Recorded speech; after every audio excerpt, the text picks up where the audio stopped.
to the Debunking Economics podcast with Professor Steve Keen. I'm Phil Dobbie, and today, could a land tax replace income tax? Well, the Shadow Chancellor in the UK, John McDonnell, has been tackling inheritance. He wants less of it.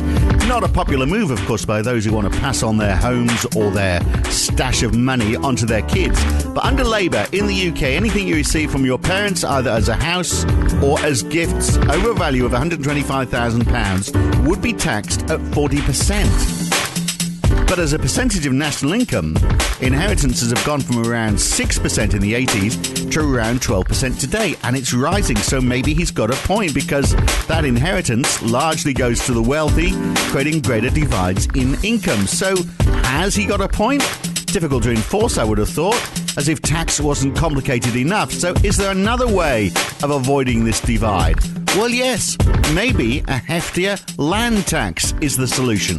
We'll look at that today on the Debunking Economics podcast. So, Steve, we all pay land tax when we buy a house in the form of stamp duty, but of course that is a one-off payment. We pay rates, and that's sort of like an ongoing land tax, but it's very small compared to the other taxes we pay, compared to our income tax, for example. But if we go back to the 1690s in the UK, that's going back a bit, land tax then brought into the exchequer about a third of all national revenue. Over time, because it was capped, and so it wasn't adjusted for inflation, it eventually became a very nominal value and scarcely worth collecting. So it was finally abolished in the Finance Act in 1963. But there's a few hundred years there where we basically were paying a land tax. So my question is it worth bringing back? I mean, is it actually better than income tax in that, first of all, it's difficult to dodge, it gets over the issue of inherited wealth, and it stops people buying land as a place to hide money from ill-gotten schemes overseas? What's not to like about it? Seems like it's an obvious form of tax to me. Yeah, it is an obvious form of tax in that sense. And I see limitations in what it can do. I don't see it as a panacea. And this is one of the things that a lot of people from a Henry George orientation really treats land tax as the panacea. Or you replace everything which not so much like the old joke, just add land tax and bang, you've got everything you want. It's not that simple, and it doesn't address every problem, but it addresses major problems we're ignoring right now. And one of the obvious ones you've mentioned is people using real estate as a way of hiding assets. I did a tour with one of our patrons, Arthur Doohan, in the UK, runs a irregular tour of the Russian oligarchs' homes in London. It's fascinating. You've got to go. You and Arthur hit it off like a house on fire as well, by the way. He's an opportunist, that's for sure. I like the guy. Well, really. Yeah. Well, if he doesn't comment, he's in trouble. Arthur, with a Russian friend of his, organises a tour taking you around all the properties, not all the properties, he couldn't do it, but the major properties that are used by Russian oligarchs to hide their wealth in London, most of them unoccupied. And we're talking places which sell for tens of millions of pounds. And they're just sitting there because it's a safer way to park your money than putting it in a Russian bank account or many other bank accounts for that matter. And we've got to stop that happening, obviously. Yeah.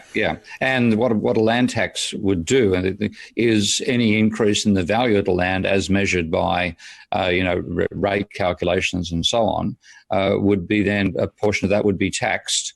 And the idea is that what you're capturing there is the locational advantage where you benefit from improvements that aren't your own doing. So like the classic in London, again, is the Queen Elizabeth line, it's called, isn't it? Yeah. Line. When that's eventually opened, absolutely. If you happen to have had a house for 20 years that just happens to be near a tube station and it's a new tube line, then absolutely, then you benefit from it even though you've not paid for it. But I mean, there's also, it helps the fact that, there's, people are accumulating wealth in the southeast, in the north of England. No one's living there. Land isn't worth very much. If you were taxed on your land down south, it might force more people out of London and start to spread, geographically, and even out the imbalances across the economy of the UK. Yeah, and like another way of looking at that is this wonderful neglected work by a guy called Hotelling, which is talking about bringing location into economic theory and how it turns everything upside down, in the sense that normally, mainstream economic theory says, oh, well, just let the market rip and everything you'll get the ideal outcome.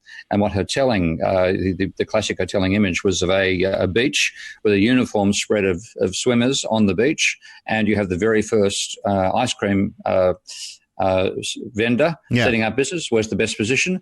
Right in the middle of the beach. So people have to walk no more than 50% of the length of the beach. Yeah. If you have a competitor, where's the competitor going to locate? Well, the ideal situation for everybody on the beach is that the old competitor moves to 1/3 up the beach, and the new one relocates to 2/3 up the beach, and therefore you rather have to walk half the beach to get the ice cream vendor. You've only got to go 1/6 of the beach. So that's a dramatic improvement in utility for everybody. Yeah. Only, of course, if that's where they start, then if people don't distinguish between the vendors, then the bloke who's the 2/3 position moves right next to the 1/3 position and takes over, takes over 2/3 of the beach. So in reality, they're both going to be in the middle. But if you had land tax, in the middle. If you had land tax that was more expensive in the middle, then they might both go, okay, it's cheaper for us to actually move to that 1/3 position. So, that might solve the problem. Look, I think I'm of the Henry George school. The more I look into this, the more I think, well, what's wrong with it? So look, there's a report out. The reason why I wanted to talk about this, there's been a report that's been compiled for the Labour Party called Land for the Many. And it's calling for a progressive property tax to replace council tax. And you sort of think, well, okay, but could it go further? I mean, why not make property tax the main tax to replace income tax? Because it would stop people buying big, unproductive estates. It would encourage people to use land for productive purposes like farming or for housing. It would stop property lying empty. We are taxing the one of the few limited resources. We've only got two limited resources, haven't we? We've got energy and we've got land. So why not tax them?